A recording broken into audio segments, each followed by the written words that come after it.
The movie starts with Gianni, a successful and incredibly charming businessman, going for a morning run. Although he looks like a sophisticated person, he is actually a womanizer. He pretends to be different people to date women, usually younger than him. Later that day, at the country club, his friend Fabio tells everyone how Gianni used 3 fake identities all in 1 week just to meet women. To tease him back, Gianni says maybe his wife wants to date him too. Later, he grabs lunch with his friend Dario, who is also his doctor. Dario asks if all the chasing after women with fake identities is tiring. He suggests his friend to settle down with one mature woman, reminding him he's almost 50. Just then, a call interrupts their chat.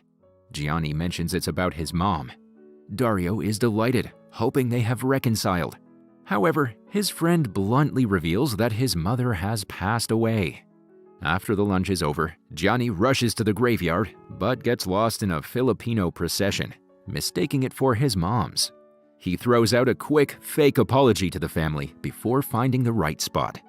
At the funeral, his twin brother gives a heartfelt goodbye, but Gianni skips his own speech. While explaining his late arrival for the ceremony, he uses sweeping gestures to refer to Filipino people who usually work as maids. This reveals that he's also a bit of a racist. After the funeral comes to an end, Gianni's brother gives him the keys to their mom's house. Inside, family photos make him slightly emotional as he sits in her wheelchair. Soon enough, he switches on her old radio and begins grooving to a song when a young beauty named Alessia sneaks in, startling him. Alessia, the new neighbor, explains she used to help handicapped folks at a nursing home. Seeing him in the wheelchair, she offers to volunteer if he needs anything.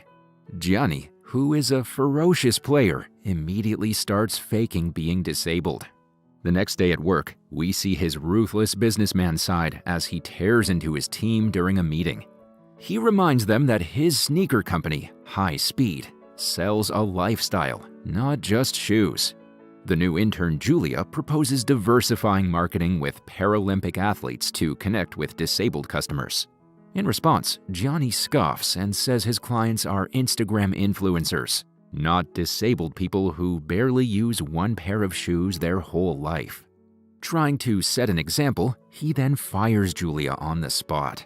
With the meeting done, Gianni gets a bag of old clothes from his assistant Luciana and rushes back to his late mother's home. Using his fake handicap, he guilt-trips Alessia into accepting an offer for coffee in his kitchen. While talking to her over coffee, Gianni learns she's more into single, fun life than serious relationships. Slowly, he begins to realize she's into outgoing, healthy, and wealthy guys, and his whole middle-class handicapped act seems to backfire. Just as Alessia leaves after coffee, Gianni sees his chance slipping away. He calls out and reveals himself as the owner of High Speed, with 148 stores across Europe and a huge villa. Slightly taken aback, Alessia instantly changes her tune and invites him to her country house for lunch next Sunday. On Sunday, he arrives at the address, but decides to park far away. Seeing the clouds gather, he puts on a raincoat and wheels himself to the house with great difficulty. Inside, he meets Alessia's family. Her grandmother, who is on oxygen support, her brother, and parents. Then Alessia's sister, Chiara, arrives in a car. He's excited by her beauty, but then sees she uses a wheelchair too. Finally, he understands why Alessia invited him, to set him up with her disabled sister and not herself. After lunch, he and Chiara chat outside. She tells him that she loves playing sports and is a professional violin player. Uninterested but trying to be civil, he simply nods without adding anything from his side. When Gianni gets back to Rome, he tells his friends about Chiara. His doctor friend Dario asks about her personality, while others ask if she's hot. He admits she's beautiful, but he's not into disabled girls. As the conversation goes on, his friend Fabio challenges him to sleep with her, and Gianni accepts it with a smug grin. Meanwhile, Alessia visits his mother's home wanting to return his raincoat, but instead meets his brother, who doesn't know about Gianni's lie. She tells him about his brother's charity work in Botswana and sympathizes with his disability. Johnny's brother is surprised but continues to play along. Hearing all this, he later confronts his brother about the lie, asking him not to stoop so low. However, Johnny simply deflects the topic by making fun of his baldness. The following day, before leaving for work, he leaves a voicemail for Chiara, asking her out on a Saturday. But to his surprise, Chiara pays him a visit that very morning in his office. Realizing he doesn't have a wheelchair in his office, he awkwardly sits on his desk. Chiara informs him that she can't make it on Saturday, but extends an invitation to watch her tennis tournament for disabled people later that day. Trying to impress her, he makes up a fake story about his company's support for disabled athletes. Later that afternoon, Johnny, in his wheelchair, watches Chiara play a hard-fought tennis match and is genuinely impressed. After the match, she invites him to lunch along with her disabled friends. However, the lunch doesn't go as he had hoped. Constantly bombarded by questions on his disability from her friends, he feels overwhelmed and even has a nightmare that night. In the next scene, Johnny flies to Turin, where Chiara is performing with her orchestra. He buys an electric wheelchair from a local man and grabs the balcony seat in the theater. For the first time in his life, he is genuinely moved by classical music. After the concert, he surprises Chiara, who asks why he's in Turin. He lies about being nearby for work and dropping in on accident. Both of them then make their way to an upscale restaurant for dinner. During the dinner, Gianni tries to confess that he lied to her about his disability, but at the last second, he deviates by saying that he lied about him being nearby. He admits that he came here just to pursue her. However, his clumsiness with the electric wheelchair is obvious for anyone to see, as he keeps on bumping against tables throughout the conversation. After dinner, Chiara takes him to her hotel where they kiss. But she stops things from going further, which disappoints our guy. After returning from Turin, Johnny asks Dario if paraplegics get erections. Already anticipating where the conversation is heading, Dario explains that they do. But for Chiara, pleasure depends on where her spinal injury is. He then suggests Gianni to forget the bet, reminding him that he's a 49-year-old and not a teenager. However, his friend playfully brushes it off. In the next scene, Gianni invites Chiara to dinner the next day, before driving to pick up the girl he met on the morning run. On the other hand, Chiara has a hearty conversation with her sister. As the two siblings share a cigarette, she reveals how happy she is that Gianni sees her as a whole woman instead of just pitying her. The next day, Chiara visits Gianni's huge house. She navigates around the furniture easily, while Gianni continuously bumps into things in his wheelchair. At dinner, she asks how he got his feet paralyzed. Gianni makes up a fake story saying that he had a similar accident to Christopher Reeves, the Superman actor. However, Chiara says that Christopher Reeves was paralyzed from the neck below. Trying to save face, Gianni says he fell off from a pony, much to the amusement of Chiara. Cautiously, she then shares her own story of the horrible car accident. Her passenger only broke his collarbone, and her violin on the next seat didn't even get scratched. But in a cruel twist of fate, she lost the use of both of her legs. Trying to uplift the gloomy mood, Gianni unveils his great surprise. He gives her a rubber noodle and asks her to put it around her chest. Then he clicks a button and water floods in the dining room, rising up to their chests. Buoyed by the rubber noodle, they float weightless in the water. In a moment of passion, both of them kiss and make love. However, later, when the water dries out, Chiara informs Gianni that she has no feeling below her legs. Visibly emotional but perplexed, Gianni tells her that he too felt it only in his forehead. When she falls asleep, he quickly takes a selfie of the two of them to gloat to his friends. The next day, Gianni shows his friends the photo, winning his bet with Fabio.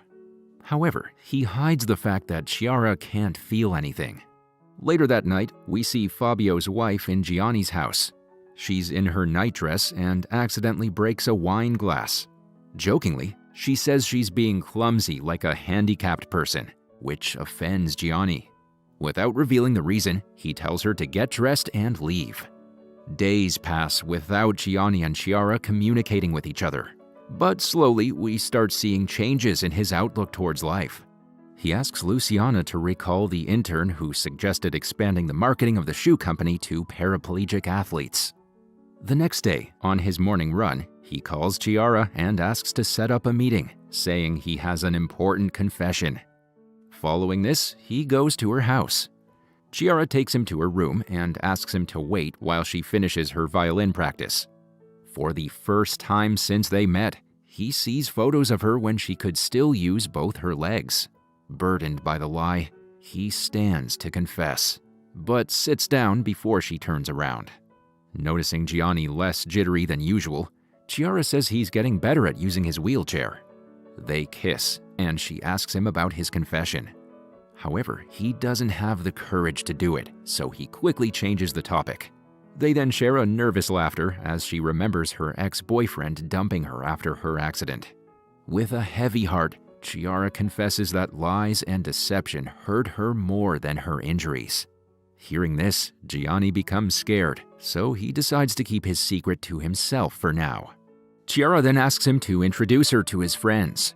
As a result, he forces Dario and Luciana to come to dinner along with them. On the way, Dario suggests he might be in love and urges him to confess and put an end to this sham. Furthermore, he threatens that if Gianni doesn't confess, either he or Luciana will. Later, during dinner, Dario urges his friend to reveal the truth. Seeing him hesitate, he decides to do it himself, when suddenly, Gianni spills soup on his suit and asks him to come to the bathroom. Inside the bathroom, Dario tells Gianni he must confess because this lie has gone too far now. But their conversation is interrupted by a restaurant employee. Hurriedly, Gianni pretends to use the toilet to hide the fact that he can walk. The entire night he pretends to be paralyzed, and the truth is once again hidden. Gianni's brother visits Alessia with flowers and exposes his lies to her. Angered by the deception, she marches on to Gianni and slaps him. She then gives him a 2-day ultimatum to tell Chiara the complete truth. Later, our hero visits with his estranged father, who also turns out to be a womanizer. However, during a heartfelt conversation with his son, he clearly expresses his regrets about being a bad husband. He then urges Gianni not to make the same mistakes and confess the truth.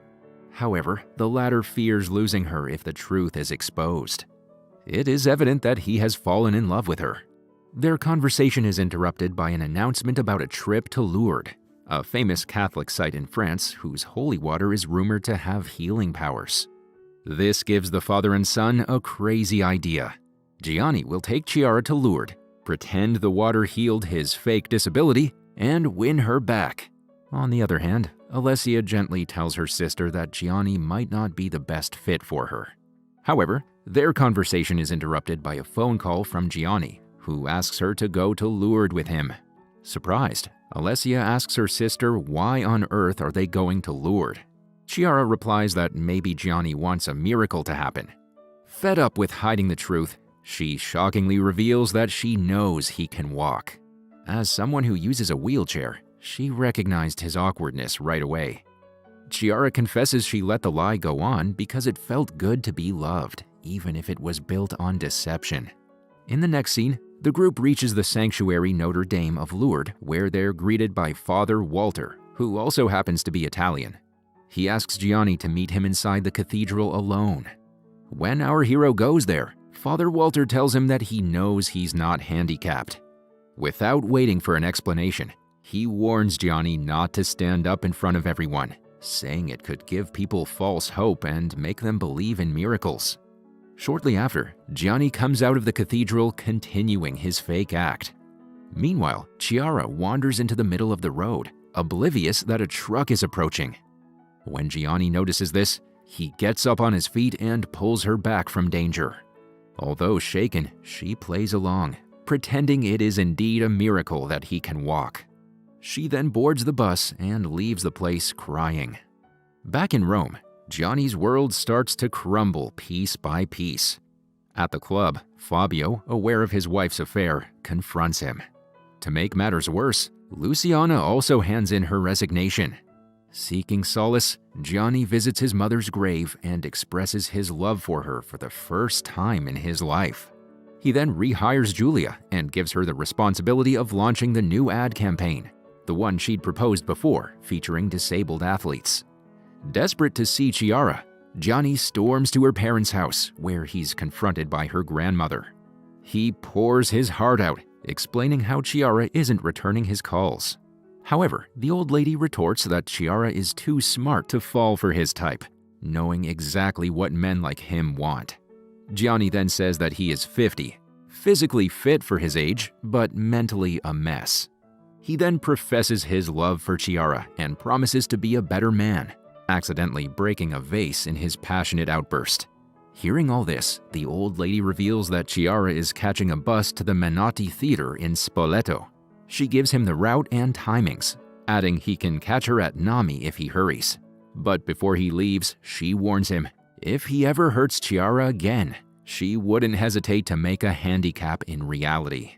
Thankfully, he's able to catch up to the bus before it's too late. However, refusing to melt straight away, Chiara points out that she doesn't need anyone to pity her. She then completely ignores his pleas and asks the bus to move on. In the next scene, we see Gianni back in Rome, running his heart out. Heavy with guilt, he refuses to stop until his heart rate gets too fast and eventually falls on his knees. To his surprise, he's greeted by Chiara on her wheelchair. When he asks what she's doing in Rome, she cheekily mimics his earlier answer and says she was just passing by and happened to search for running trails in Rome. Choosing to forget the past, she then embraces him and gives him a ride on her lap. In the final scene, we see Gianni, his brother, who's now dating Alessia, and Chiara's family celebrate his 50th birthday together. The credits roll as Gianni carries Chiara in his arms and dances slowly.